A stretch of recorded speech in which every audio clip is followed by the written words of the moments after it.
Welcome. This is Radio Pras.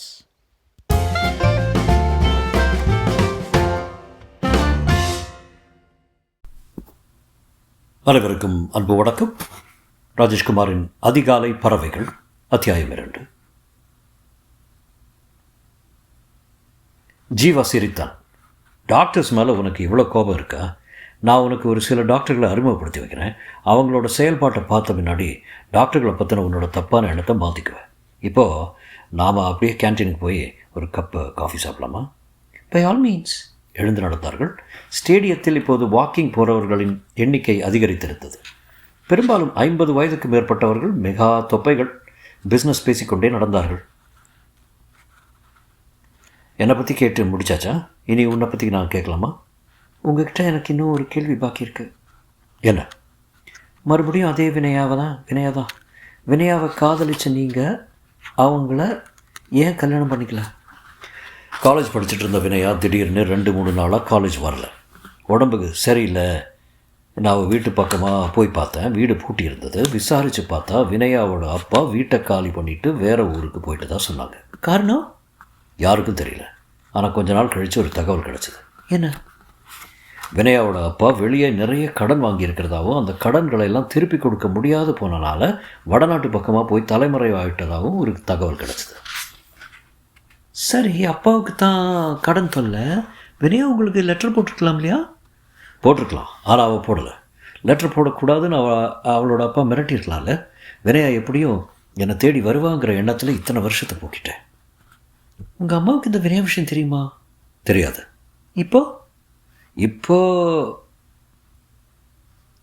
இப்போ நீங்கள் கல்யாணம் பண்ணிக்க போகிறது உங்கள் அம்மாவுக்காக தான் இல்லையா? அப்படி கிடையாது, எனக்காகவும் தான். இனிமேல் வினயாவுக்காக காத்திருந்து என்னோடய வாழ்க்கையை நான் வீணாக்க விரும்பலை. நான் ஒரு புது வாழ்க்கையை தொடங்க நான் என்னை தயார்படுத்திட்டேன். எனக்கு இந்த வார்த்தை போதும். இனிமேல் நீங்கள் என்னை பற்றி என்ன வேணாலும் கேட்கலாம். என்னோடய கேள்வியெல்லாம் நம்ம கல்யாணம் முடிஞ்ச பின்னாடி வச்சுக்கிறேன்னே. இப்போ காஃபி சாப்பிடலாமே. ஸ்டேடியம் கேன்டீனை தொட்டார்கள். ஜீவா வீடு திரும்பிய போது ஹால் சோஃபாவில் அம்மா அவனுடைய நண்பர் கிருஷ்ணாவிடம் பேசி கொண்டிருப்பது தெரிந்தது. ஜீவா உள்ளே நுழைந்து அவன் முதுகில் தட்டினான். வாடா தடியா, 2 வாரத்துக்கு முந்தைய ஒரு நாள் வந்து தலையை காட்டிட்டு போனவன் நீயே இப்போ சாவகாசமாக வந்திருக்க. இவனை ஏமா உள்ளே விட்ட? புவனேஸ்வரி கேட்டான். என்னடா பொண்ணை பார்த்தியா? பிடிச்சதா? ஜோரா. இப்போ முகூர்த்தத்துக்கு நேரம் பார்த்துடலாம். திவ்யமா. அம்மாடி, என் வயதில் பால வார்த்தை சொன்னவள் பூமாவின் அப்பாவோடு பேச டெலிஃபோனை நோக்கி ஓடினாள். ஜீவா கிருஷ்ணாவுக்கு பக்கத்தில் போய் உட்கார்ந்தான். நீ எப்படா வந்து நேரமாச்சா? அரை மணி நேரம். ஏன்னா ஒரு மாதிரியாக இருக்க? ஜீவா வந்து சொல்லுடா. 1 மணி நேரத்துக்கு முந்தி நான் வினயாவை பார்த்தேன். ஜீவாவின் விழிகள் திக்கின. டேய் கிருஷ்ணா, என்னடா சொல்கிற? கிருஷ்ணா சுற்றுமுற்றும் பார்த்து கொண்டு குரலை இன்னும் தாழ்த்தினான். 1 மணி நேரத்துக்கு முந்தி வினயாவை பார்த்தேன்டா. எங்கே வச்சு பார்த்த? ஹோட்டல் எல்லோரில் ஒரு ஆட்டோவிலேருந்து இறங்கிட்டு இருந்தா. கூட ஒரு அம்மா இருந்தாங்க. வினயா தானே? என்னடா இப்படி கேட்குற? வினயாவை எனக்கு தெரியாது. இறங்கி ஹோட்டலுக்குள்ளே போனாளா? ஆமாம். ரெஸ்டாரண்ட்டில் உட்காந்து காஃபி சாப்பிட்டுட்டு இருந்த நான் அவளுக்கு தெரியாமல் பின்னாடியே போனேன். அந்த அம்மாவும் வினயாவும் லிஃப்ட்டில் ஏறி மாடிக்கு போயிட்டாங்க. அப்படின்னா அந்த எல்லாரும் ஹோட்டலில் வினயா தங்கியிருக்கா? ஆமாம். உன்னை பார்த்தாளா? பார்க்கல. காலேஜ் டேஸில் பார்த்த மாதிரி இல்லை. கொஞ்சம் மெலிசாக, நிறம் கூட மங்கி போன மாதிரி இருக்கா. அந்த அம்மா யார்? தெரியல. அந்த ஹோட்டலில் எந்த ரூமில் தங்கியிருக்காங்க விசாரிச்சியா? இல்லை, வினயாவை பார்த்ததும் எனக்கு கையும் வரல காலும் வரல. ஹோட்டல்லேருந்து நேராக உன்னை பார்க்க வந்துட்டேன். புவனேஸ்வரி உள்ளே டெலிஃபோனில் சந்தோஷமாய் சத்தம் போட்டு பேசி கொண்டிருந்தாள். ஜீவாவுக்கு பூமாவை ரொம்ப பிடிச்சி போயிருக்கு. மேற்கொண்டு பெரியவங்க நாம தான் பேசி மற்ற காரியங்களை கவனிக்கணும். இன்றைக்கே நாள் நல்லா இருக்கு. பேசுகிறதா இருந்தால் பேசிடலாம். ஜீவா எழுந்தான். கிருஷ்ணா, 3 மணிக்கு வேலை வாங்க. இல்லைன்னா நீங்கள் எந்த நேரத்துக்கு வர்றீங்கன்னு புரோக்கர்கிட்ட சொல்லி அனுப்புங்க. ஜீவா எழுந்தான். கிருஷ்ணா, நட அந்த ஹோட்டலுக்கு போய் பார்த்துடலாம். கிருஷ்ணா அவனுடைய கையை பிடித்தான். ஜீவா, உன்னோட மதர் இப்போ தான் எல்லாத்தையும் சொன்னாங்க. கல்யாணமே வேண்டாம்னு சொல்லிட்டு இருந்த நீ இன்றைக்கி தான் கல்யாணம் பண்ணிக்கிற முடிவுக்கு வந்து ஒரு பெண்ணை பார்க்க போனேன்னு சொன்னாங்க. நீயும் பார்த்துட்டு வந்து பெண்ணை பிடிச்சதா சொல்லிட்ட. இந்த நிலைமையில் வினயாவை நீ பார்க்க தான் வேணுமா? பார்த்தா என்ன? உன்னை துச்சமாக நினச்சி சொல்லிக்காம கொள்ளாமல் போனவளை பற்றி உனக்கு என்ன ஆக்குற? பின்ன எதுக்காக வினயை பற்றி என்கிட்ட சொல்ல வந்த நீ? உன்னோட கல்யாண ஏற்பாடுகள் தெரிஞ்சிருந்தால் நான் இங்கே வந்திருக்கவே மாட்டேன். இல்லை கிருஷ்ணா, அவளை நான் பார்த்தாகணும். எதுக்காக பார்க்கணும்? இத்தனை நாள் எங்கே போயிருந்த? எனக்கு ஒரு லெட்டர் கூட எழுதாத அளவுக்கு என்ன தப்பு பண்ணேன்? இதெல்லாம் அவகிட்ட கேட்க வேணாமா? வேண்டான்னு என் மனசுக்கு படுது. இல்லை கிருஷ்ணா, இது ஒரு நல்ல சந்தர்ப்பம். இனி ஒரு தடவை அவள் பார்வைக்கு இடப்பாளாங்கிறது சந்தேகம் இல்லை. புவனேஸ்வரி உள்ளே இருந்து சிரித்த முகமாய் வந்தாள். என்னடா உங்களுக்குள்ளே சண்டை? ஒன்றுமில்லம்மா, வெளியூர்லேருந்து ஒரு ஃப்ரெண்டு வந்திருக்கானா, அவனை பார்க்குறதுக்காக கிருஷ்ணா கூப்பிட்றான். எனக்கு டயர்டாக இருக்குன்னு சொல்கிறேன், கேட்க மாட்டேங்கிறான். ரொம்ப முக்கியமான ஃப்ரெண்டாக இருந்தால் போயிட்டு வர வேண்டியது தானே. டிஃபன் எடுத்து வைக்கிறேன், சாப்பிட்டு புறப்படுங்க. புவனேஸ்வரி சொல்லிக்கொண்டு உள்ளே போக ஜீவா கிருஷ்ணாவை பார்த்தான். வாடா ஜீவா, நீ வினயாவை பார்க்க போகிறது எனக்கு சரியாக படலை. எனக்கு சரியாக படுது. ஹோட்டல் எல்லோரா. காரை பார்க்கிங்கில் நிறுத்திவிட்டு ஜீவாவும் கிருஷ்ணாவும் கீழே இறங்கினார்கள். ஹோட்டல் 5 மாடிகளோடு தெரிந்தது. கீழே இருந்த ரெஸ்டாரண்ட்டில் கூட்டம் தெரிந்தது. கைப்பிடி நோக்கி நடக்க ஆரம்பித்த ஜீவாவை கைப்பிடித்து நிறுத்தினான் கிருஷ்ணா. என்னடா? வேண்டாண்டா. ஏன்டா இப்படி பயப்படுற? ஏதாவது பிரச்சனை வருமேன்னு தான். எந்த பிரச்சனையும் வராது. இப்போ வினயா என் காதல் இல்லை, ஒரு குற்றவாளி. விசாரிக்க தான் போகிறேன். வினயாவை பார்த்துட்டு வந்து உங்ககிட்ட சொன்னது தப்பாக போச்சு. உங்கள் அம்மாவை பார்த்துட்டு உடனே கிளம்பி போயிருக்கணும் நான். சரத்தா வாடா, ரேடியாக புலம்பிகிட்டே இருக்கேன். ரிசப்ஷன் கவுண்டரை தொட்டான் ஜீவா. Excuse me. டெலிஃபோன் பேசிக்கொண்டிருந்த அந்த பெண் தொப்புள் தெரிய திரும்பினாள். எஸ். வினயா எந்த ரூமு? வினயா? ஆமாம். அந்த பேரில் யாரும் அறை எடுக்கலையே என்றவள் லெட்ஜரை பார்த்து புரட்டி பார்த்து விட்டு மறுபடியும் சொன்னாள். அந்த பேரில் யாரும் இல்லையே. ஜீவா கிருஷ்ணாவை திரும்ப பார்க்க அவன் ரிசப்ஷனிஸ்ட் பண்ணி ஏறிட்டான். வினயான்னு நாங்கள் சொல்கிற அந்த பொண்ணோட ஒரு அம்மாவும் இருப்பா. அந்த அம்மாவின் பேர் தெரியாது. காலையில் இந்த ஹோட்டலுக்கு முன்பு ஆட்டோவிலேருந்து இறங்கி உள்ளே வந்தாங்க, லிஃப்ட்டில் போனாங்க.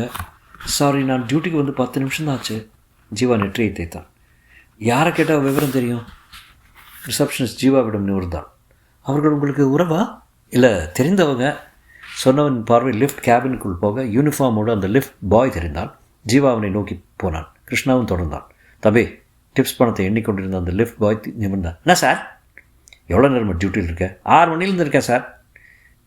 கிருஷ்ணா இப்போது குறுக்கிட்டு கேட்டான். 1 மணி நேரத்துக்கு முந்தி ப்ளூ கலர் சேலை கட்டின ஒரு பொண்ணும் ஒரு அம்மாவும் லிஃப்ட்டில் போனாங்க, ஞாபகம் இருக்கா? பையன் யோசித்து விட்டு தலையாடினேன். ஆமாம் தெரியும் சார், 3வது மாடி, ரூம் நம்பர் 302. ஜீவாவும் கிருஷ்ணாவும் லிஃப்ட்டில் உயர்ந்து 3வது மாடி வந்தது. வெளிப்பட்டு வராந்தாவில் நடந்தார்கள். எல்லா அறைகளும் சாத்தப்பட்டிருக்க வராந்தாவில் ஒரு பாலைவன அமைதி தெரிந்தது. ஜீவா, வினயாட்ட பேசும்போது எமோஷனல் ஆகிடாத, வார்த்தைகளை அளந்து பேசு. அவளை பார்த்து ஒரே ஒரு கேள்வி தான் கேட்க போகிறேன். என்ன கேட்க போகிறேன்? என்னை மறந்து போக உன்னால் எப்படி முடிஞ்சது? டேய் ஜீவா, இது தேவையா?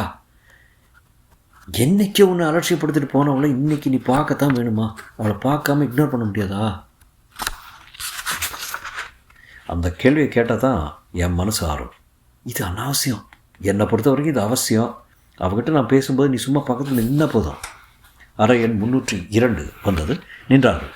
சாத்தியிருந்த கதவின் நிலைப்படி ஓரத்தில் இருந்த காலிங் பெல்லின் பட்டாணி சைஸ் பொத்தான் மேல் கையை வைத்தான் ஜீவா. அது உள்ளே டிங் டிங் என்றது. கதவு திறக்கப்பட காத்திருந்தார்கள். அரை நிமிஷ அவகாசத்துக்கு பின் கதவு மெல்லமாய் பின்வாங்கி அந்த வயதான பெண்மணி தெரிந்தாள். யார் வேணும்? ஜீவா கிருஷ்ணாவிடம் திரும்பி பார்வையால் அந்த அம்மாவா என்று கேட்டுவிட்டு அவள் தலையசைத்ததும் அந்த அம்மாவை ஏறிட்டான். வினயாவை பார்க்கணும். வினயா? அப்படி யாரும் இங்கே இல்லையே. கிருஷ்ணா திடுக்கிட்டான். காலையில் ஹோட்டல் வாசலில் ஆட்டோவிலேருந்து ஒரு இளம் பெண்ணோடு இறங்கியது நீங்கள் தானே? ஆமாம். அந்த பொண்ணோட பேர் வினயா? மன்னிக்கணும், அந்த பொண்ணோட பேர் வினயா இல்லை, சாரதா. கிருஷ்ணா திடுக்கிட்டான். என்னது, சாரதாவா? அவள் என்னோட மக தான். நீங்கள் ரூம் மாறி வந்துட்டீங்கன்னு நினைக்கிறேன். ஜீவா கிருஷ்ணாவை பார்த்தான். என்னடா இது, நீ வினயான்னு சொன்ன, இவங்க சாரதான்னு சொல்கிறாங்க. அதான் எனக்கும் குழப்பமாக இருக்குது. ஹோட்டல் வாசலில் இந்த அம்மாவோட பார்த்தது வினயாவை தான். எதுக்கு குழப்பம்? அந்த பொண்ணை பார்த்துடலாமே. அம்மா, நீங்கள் தப்பாக நினச்சிக்கலன்னா உங்கள் பொண்ணை நாங்கள் பார்க்கலாமா? அவள் இப்போ தூங்கிட்டு இருக்காளே. பார்த்துட்டா உங்கள் குழப்பம் தீர்ந்துடும். சரி, உள்ளே வாங்க. அந்த அம்மாள் கதவை விரிய திறந்து வைக்க ஜீவாவும் கிருஷ்ணாவும் உள்ளே போனார்கள். சற்று பெரிய அறை. அறையின் ஓரத்தில் இரட்டை கட்டில் தெரிய அந்த பெண் கழுத்து வரை பூர்த்தி கொண்டு உருக்களித்த நிலையில் தூங்கிக் கொண்டிருந்தால் ஜீவாவும் கிருஷ்ணாவும் அந்த பெண்ணை நெருங்கி பார்த்தார்கள். அவள் வினயா தான். கொஞ்சம் இழைத்திருந்தால், கண்களை சுற்றி லேசாக கருவளையங்கள். மற்றபடி அவள் 100% வினயா தான். அந்த அம்மாள் பக்கத்தில் வந்து கேட்டாள், நீங்கள் பார்க்க வந்த வினயா இந்த பொண்ணா? ஆமாம். அந்த அம்மாள் புன்னகைத்தாள். என்ன தம்பி சொல்கிறீங்க? இது என்னோட பொண்ணு சாரதா. ப்ளீஸ் அவங்களை எழுப்ப முடியுமா? என்ன தம்பி விளையாடுறீங்களா? முன்ன பின்ன தெரியாத பொண்ணை சொந்தம் கொண்டாடிட்டு வந்திருக்கீங்க. ஜீவா கையமர்த்தினான். தப்பாக வச்சுக்காதீங்கம்மா. காலேஜில் என் கூட படித்த ஒரு பொண்ணோட பேர் வினயா. அந்த பொண்ணு திடீர்னு ஒரு நாள் காலேஜ் விட்டு அவங்க அப்பா கூட ஊரை விட்டு போயிட்டா. அந்த பொண்ணு எங்கே போனாலும் இது வரைக்கும் எங்களுக்கு தெரியல. இன்றைக்கி காலையில் என் ஃப்ரெண்டு அந்த வினயா சாயில் இருந்தவங்க பொண்ணை பார்த்ததும் அவள் வினயா தானான்னு நினச்சி என்கிட்ட வந்து சொன்னான். அதான் பார்த்துட்டு போகலான்னு வந்தான். நீங்கள் நினைக்கிற பொண்ணு இவ இல்லை. எனக்கு சொந்த ஊர் பெங்களூரு. என் பொண்ணுக்கு நாளைக்கு இங்கே இன்டர்வியூ. அதுக்காக தான் வந்து இங்கே ஸ்டே பண்ணியிருக்கேன். சாரி, நாங்கள் வரோம்.